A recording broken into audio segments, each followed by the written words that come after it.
একটা সময় বিভিন্ন দেশের ফ্রাঞ্চাইজি লিগের চ্যাম্পিয়ন দলগুলোকে নিয়ে অনুষ্ঠিত হতো চ্যাম্পিয়ন্স লিগ টি-20, যেটার আসর শুরু হয়েছিল 2008 সালে এবং সর্বশেষ 2014 সালে আসরটি শেষবার অনুষ্ঠিত হয়েছিল, যেখানে এই 6টি আসর অনুষ্ঠিত হলে দুইবার চেন্নাই সুপার কিংস এবং দুইবার মুম্বাই ইন্ডিয়ান্স চ্যাম্পিয়ন হয়েছিল। যেখানে অন্যান্য দেশেরও চ্যাম্পিয়ন দল রয়েছে, নিউ সাউথ ওয়েলসেরও একটি চ্যাম্পিয়ন দল রয়েছে।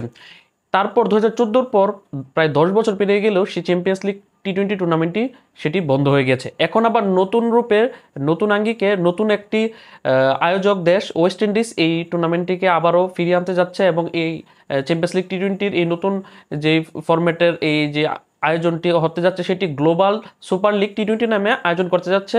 মূলত এটি গায়ানা সরকারের পরিকল্পনা থেকে হচ্ছে। এই আসন্ন এই গ্লোবাল সুপার লিগ টি-20-তে খেলতে যেতে পারে রংপুর রাইডার্স। এখন রংপুর রাইডার্স কীভাবে যাচ্ছে, তার আগে এটার নিয়মটা হচ্ছে যে আসন্ন এই গ্লোবাল সুপার লিগ টি-20-তে মোট 5টি দেশের 5টি দল অংশগ্রহণ করবে। 5টি দেশ হচ্ছে মূলত Bangladesh, West Indies, England, Pakistan এবং অস্ট্রেলিয়া। এই 5 দেশের 5টি দলের বোর্ডের কাছে মূলত ইনভিটেশন পাঠিয়েছে ক্রিকেট ওয়েস্ট ইন্ডিজ, যে কাদেরকে তারা তাদের ফ্রাঞ্চাইজি লিগের কোন দলকে পাঠাবে। সেখানে বিসিবি অফার করেছিল গত বিপিএল এর চ্যাম্পিয়ন দল ফরচুন বরিশালকে, কিন্তু ফরচুন বরিশাল আসন্ন এই চ্যাম্পিয়ন্স লিগ টি-20-তে অংশগ্রহণ করতে নিজেদের অপারগতা প্রকাশ করলে তখন বিসিবি কিছুটা বিপদে পড়ে যায়। তখন বিসিবি গত বিপিএল এর সেমিফাইনালিস্ট দল রংপুর রাইডার্সকে প্রস্তাব করে যে এই চ্যাম্পিয়ন্স লিগ টি-20 নামে আসা গ্লোবাল সুপার লিগ টি-20-তে অংশগ্রহণ করার। এই গ্লোবাল সুপার লিগ টি-20টি অনুষ্ঠিত হবে আগামী নভেম্বরের 26 তারিখ থেকে ডিসেম্বরের 7 তারিখ পর্যন্ত। 5 দলের অংশগ্রহণ এই টুর্নামেন্টটি মোট 11টি ম্যাচ অনুষ্ঠিত হবে, সেমিফাইনাল, ফাইনাল ম্যাচ সহ। এখানে এই টুর্নামেন্টের চ্যাম্পিয়ন দলের জন্য বরাদ্দ রাখা হয়েছে $1 মিলিয়ন, যেটি বাংলাদেশি টাকায় প্রায় 10 কোটি টাকার উপরে। এবং এই ধরনের টুর্নামেন্ট কেউ আসলে ছাড়তে রাজি হবে না। সেই জায়গাতে ফরচুন বরিশাল তাদের বিজি শিডিউলের দোহাই দিয়ে তারা এই টুর্নামেন্ট থেকে সরে দাঁড়িয়েছে। এতে যদিও কুমিল্লা ভিক্টোরিয়ান্স হওয়ার কথা ছিল, যেহেতু চ্যাম্পিয়ন দল গতবার ফরচুন বরিশাল অংশগ্রহণ নিচ্ছে না, তাহলে সেই হিসাবে রানার আপ দল কুমিল্লা ভিক্টোরিয়ান্স হওয়ার কথা ছিল। কিন্তু কুমিল্লা ভিক্টোরিয়ান্স বর্তমানে আগামী বিপিএল অংশগ্রহণ না করে এবং কুমিল্লা ভিক্টোরিয়ান্সের ওনার নাফিসা কামাল দেশে না থাকায় এখন সেই সুযোগটি পেয়েছে মূলত সেমিফাইনালিস্ট দলগুলো। এবং সেমিফাইনালিস্ট দলগুলোর মধ্যে 2টি দল রয়েছে গত বিপিএল রংপুর রাইডার্স এবং চট্টগ্রাম চ্যালেঞ্জার্স, যার মধ্যে চট্টগ্রাম চ্যালেঞ্জার্সও আসন্ন বিপিএল অংশগ্রহণ করছে না। আর রংপুর রাইডার্স গত বিপিএলে ছিল 3য় স্থান অধিকারকারী দলটি, যার কারণে রংপুর রাইডার্সকে প্রস্তাব করেছে বিসিবির পক্ষ থেকে। এখন রংপুর রাইডার্স এখনো সিদ্ধান্ত নেয়নি, তবে যদি সবকিছু ঠিকঠাক থাকে এবং রংপুর রাইডার্স যদি যাওয়ার সিদ্ধান্ত নিয়ে নেয়, তাহলে রংপুর রাইডার্স হতে যাচ্ছে বাংলাদেশ প্রিমিয়ার লিগ থেকে একটি প্রতিনিধি দল এই আসন্ন গ্লোবাল টি-20 সুপার লিগে। গ্লোবাল টি-20 সুপার লিগের মূল আয়োজক ক্রিকেট ওয়েস্ট ইন্ডিজ সিপিএল এর টুর্নামেন্ট ক্যারিবীয় প্রিমিয়ার লিগ থেকে অংশ নিবে গায়ানা আমাজন ওয়ারিয়র্স। এখন গায়ানা আমাজন ওয়ারিয়র্স কিন্তু সর্বশেষ যে সিপিএল যে টুর্নামেন্টটি হয়েছিল সেটি চ্যাম্পিয়ন হয়েছিল সেন্ট লুসিয়ান কিডস, কিন্তু তাদের প্রতিনিধি হিসেবে আসন্ন গ্লোবাল টি-20 লিগে সুপার লিগে অংশগ্রহণ করবে গায়ানা আমাজন ওয়ারিয়র্স।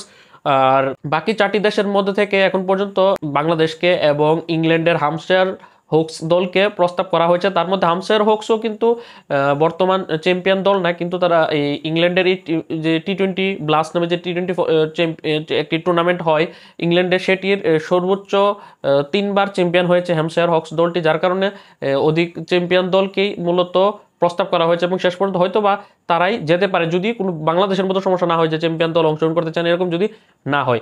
আর অন্যদিকে পাকিস্তান থেকে পাকিস্তানের যে টি-20 league PSL, Pakistan super league টি-20-র সর্বশেষ চ্যাম্পিয়ন দল ইসলামাবাদ ইউনাইটেড আসন্ন এই গ্লোবাল সুপার লিগে অংশগ্রহণ করতে পারে, তাদেরকে প্রস্তাব করা হয়েছে। তাছাড়া অস্ট্রেলিয়ার বিগ ব্যাশ টি-20 লিগের চ্যাম্পিয়ন দল বর্তমান চ্যাম্পিয়ন ব্রিসবেন হিটও আসন্ন এই গ্লোবাল সুপার লিগে অংশগ্রহণ করতে পারে। তো মোটামুটি এখন পর্যন্ত যে 5টি দেশের 5টি দলের মধ্যে এখন পর্যন্ত কনফার্ম হয়েছে গায়ানা আমাজন ওয়ারিয়র, যেহেতু এটি ওয়েস্ট ইন্ডিজের সিপিএল এর একটি দল, তারা মূলত বলতে গেলে আয়োজক দেশের দল, তারা তো থাকছে। আর বাকি 4টি দলের মধ্যে বাংলাদেশ থেকে রংপুর রাইডার্স যদি শেষ পর্যন্ত সব ঠিক থাকে, তারা যদি যেতে চায় তাহলে তারা যাবে। আর অস্ট্রেলিয়া বিগ ব্যাশ থেকে যাবে ব্রিসবেন হিট, পাকিস্তানি পিএসএল থেকে যাবে ইসলামাবাদ ইউনাইটেড, এবং ইংল্যান্ডের হ্যাম্পশায়ার হোক্স দলটি যাওয়ার সম্ভাবনা রয়েছে। এবং যেহেতু এটার প্রাইজ মানি প্রায় 10 কোটি টাকার উপরে, যার কারণে এটা আসলে মিস করাটা একদম বোকামি হবে।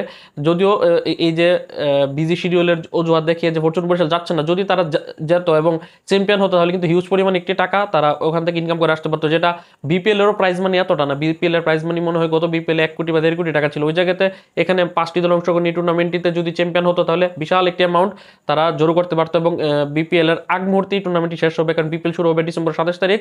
আর এই super league, global super league টি20 টুর্নামেন্টটি নভেম্বর 26 তারিখ থেকে ডিসেম্বর 7 তারিখের মধ্যে অনুষ্ঠিত হবে। যদিও বাংলাদেশ থেকে রংপুর রাইডার্স যদি শেষ পর্যন্ত অংশ নেয়ও, তাও একটি ঝামেলা হবে, সেটি হচ্ছে বাংলাদেশের লোকাল এবং বিদেশি ক্রিকেটারদেরকে পেতে খুব একটু কষ্ট হবে, কারণ ওই সময়কালে বাংলাদেশ দলের ওয়েস্ট ইন্ডিজের সাথে মূলত সিরিজ রয়েছে, যার কারণে ন্যাশনাল টিমের অনেক ক্রিকেটারকে পেতে তাদের ব্যাক পোহাতে হবে রংপুর রাইডার্স দলকে। আর বিদেশি ক্রিকেটারদের ক্ষেত্রে ওই সময় কিন্তু আবুধাবি টি10 লিগও অনুষ্ঠিত হবে, যার কারণে কিছু প্লেয়ার পেতে অসুবিধা হতে পারে। তবে শেষ পর্যন্ত দেখা যাক কি হয়। আর এই মূলত এই টুর্নামেন্টটি আয়োজন করার জন্য গায়ানা সরকার থেকে এই ক্রিকেট ওয়েস্ট ইন্ডিজের দায়িত্ব পেয়েছে মূলত সাবেক ক্রিকেট লিজেন্ড ওয়েস্ট ইন্ডিজের ক্লাইভ লয়েডের তৎপরতাতেই এই সুপার লিগ টি20 টুর্নামেন্টটি আয়োজিত হবে, এবং আসন্ন আগামী বছরগুলোতেও এই টুর্নামেন্টটি আয়োজন করার ইচ্ছা রয়েছে ক্রিকেট ওয়েস্ট ইন্ডিজ অর্থাৎ ওয়েস্ট ইন্ডিজ ক্রিকেট বোর্ডের। আশা করব এটি প্রতি বছরই আয়োজন করার জন্য। কিন্তু একটি অবাক করার বিষয় হচ্ছে এখানে ইন্ডিয়ার কোনো দল থাকছে না। যখন চ্যাম্পিয়ন্স লিগ অনুষ্ঠিত হতো, প্রায় 6টি সিজন অনুষ্ঠিত, 6টি সিজনই কিন্তু আইপিএল দলগুলো ছিল, যার মধ্যে 4টি সিজন নিয়ে আইপিএল এর 2টি দল চেন্নাই এবং মুম্বাই দুবার 4বার চ্যাম্পিয়ন হয়েছে। এখন কি কারণে তারা থাকছে না, তাদের হয়তো বা আলাদা কোনো প্ল্যান রয়েছে, তারা অংশগ্রহণ করছে না, তারা হয়তো বা চ্যাম্পিয়ন্স লিগে আবার ফিরে আনতে পারে, যেমন শোনা যাচ্ছিল যে চ্যাম্পিয়ন্স লিগও ফিরে আসতে পারে, সেক্ষেত্রে সেটি ভিন্ন বিষয়। তবে স্বস্তির বিষয় হচ্ছে 10 বছর পর এই চ্যাম্পিয়ন্স লিগ ফিরে আসছে ভিন্ন নামে, গ্লোবাল সুপার লিগ, যেই নামই হোক না কেন 5টি দেশের 5টি দল প্রতিনিধিত্ব করবে এবং জমজমাট খেলা হবে, ভালো প্রাইজ মানিও একটি রয়েছে। তো এই ছিল আমার কাছে আপডেট। আমি আশা করছি যে রংপুর রাইডার্স ফরচুন বরিশালের মতো কোনো ভুল ডিসিশন নেবে না, তারা অংশগ্রহণ করবে এই আসন্ন এই গ্লোবাল সুপার লিগ টি20তে এবং ভালো কিছুই করবে, ভালো কিছুর প্রত্যাশা রেখে আজকের এই ভিডিওটি এখানেই শেষ করছি। আল্লাহ হাফেজ।